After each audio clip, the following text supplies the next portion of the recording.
Hey, what's up? Zach here, and today I've got a head-to-head of the new Nike KD15 and Adidas Trae Young 1. And like all head-to-heads on this channel, these are judged 4 categories, 5 points each: speed, comfort, durability, and playability, total out of 20, plus fit. Now in terms of speed, the KDs and the Trays are a little bit of a mismatch. The KD15 produces a lot of speed just by how the midsole is constructed. It does have a pretty long shank. The midsole foam is really responsive, plus it has the full-length zoom strobel unit, which does add a little bit of bounciness to it, almost acts like a moon shoe. You can really bound down the court. The Trae Young 1, even though it does have a ridiculously stiff shank and the midsole is a little bit of boost, a little bit of light strike, the shoe is just so wide and kind of boxy that it is hard to get a lot of speed on the straight. It's meant more for kind of prowling type footwork. So in terms of speed, in terms of like real basketball speed, the KD15 really takes home the prize in this particular category, whereas the Trae Young 1 is meant more for kind of a niche market in terms of people that like the feel of a more boxy shoe. And so in terms of speed, I am giving the KD15 a 5 out of 5 because it does give you max protection as well as a lot of speed and aerodynamics, and the Trae Young 1 a 2 out of 5 just because number one, it is not the easiest shoe to cut through the air, and number two, when you're trying to stop from going down high speeds, like you're trying to come down the court and make a really quick stop, these sometimes can get a little bit floppy under you because the lace line is so wide.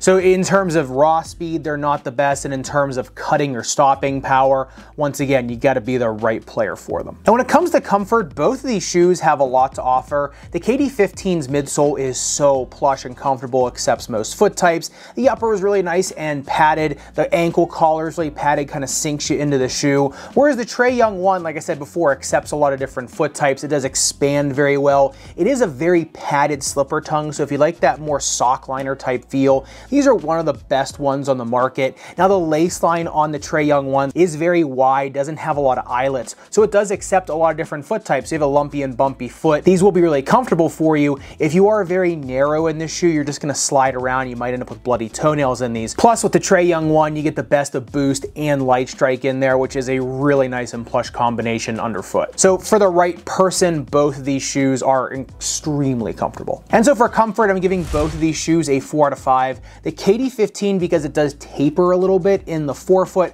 so for some foot types it can cramp a little bit. In the EP version, a little bit more accommodating. In the standard version, it is just going to taper a bit. And the Trae Young 1 kind of for the opposite, because that slipper tongue is so wide, when you are going side to side, sometimes it can buckle on you a little bit and kind of irritate your ankle. So, and that's because the shoe is a little bit wider than standard, so both these lose 1 point just for vastly different reasons. Now looking at durability, both of these have some good and bad. The Nike KD15, the outsole tread, if you do get the standard version, you're gonna rip right through it on an outdoor court because the gritty surface on a narrow tread, softer rubber, is just gonna rip right through this. On the EP or XDR version, it's gonna be a little bit better, but it's still narrow tread. Now on the midsole of the KD15, it is just Cushlon foam with a pretty flexible shank. It is broad and it does give you a lot of performance. However, over time, if you're a bigger athlete, you're gonna start sinking through that a little bit. So the midsole too, over time, isn't going to be the most durable one out there. Now on the Trae Young 1, kind of the opposite effect. The treads on these, super chunky, super durable.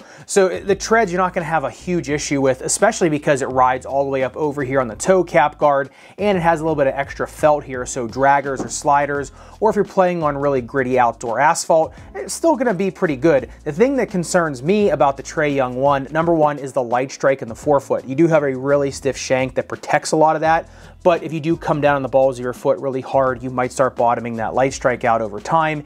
And because the lace line is so broad and there's not a lot of lace eyelets, it's not sharing the load enough. So over time, you actually might start ripping shoelaces out of these because they're just taking too much stress over a long, broad area of the shoe. And so for durability, I'm giving the KD15 a 3 out of 5 because if you are a heavier player playing mostly on gritty outdoor asphalt courts, this might not be the best shoe for you. If you're a lighter weight player or just play primarily on indoor courts, they'll probably do just fine. Now on the Trae Young 1, I'm giving these a 4 out of 5 because pretty much everything besides the light strike in the very distal forefoot and that lace line is pretty much built like an armored tank on this shoe, so they should do pretty well. Just like I said, if you're gonna buy these, I probably would get a little bit of a beefier shoelace. I'll leave some link in the description below that I like.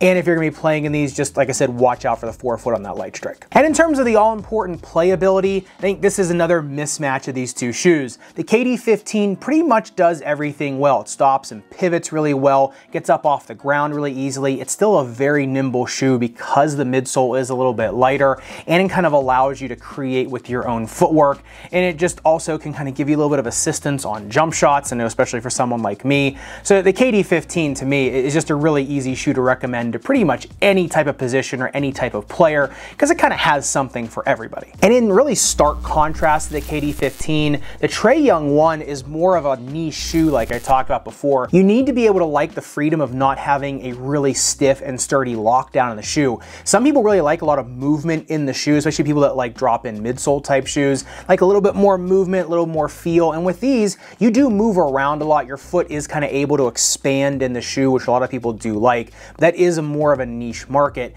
So with these, like I said, the stopping power in these is not as good as something with a traditional three-piece tongue, but there are some people like Trae Young that really like that feeling of being able to kind of create with their own feet in the shoe.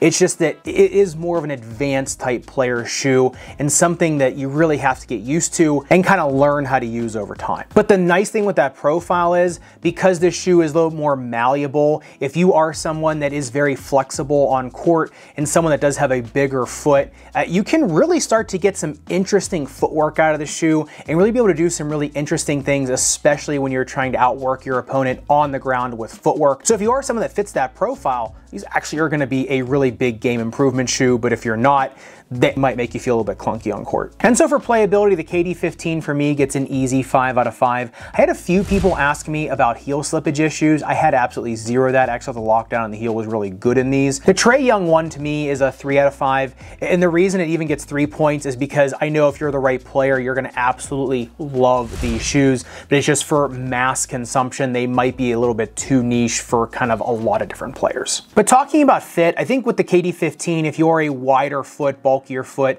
make sure you get the EP or XDR version. It's not all that much wider than the standard, but it is still wider.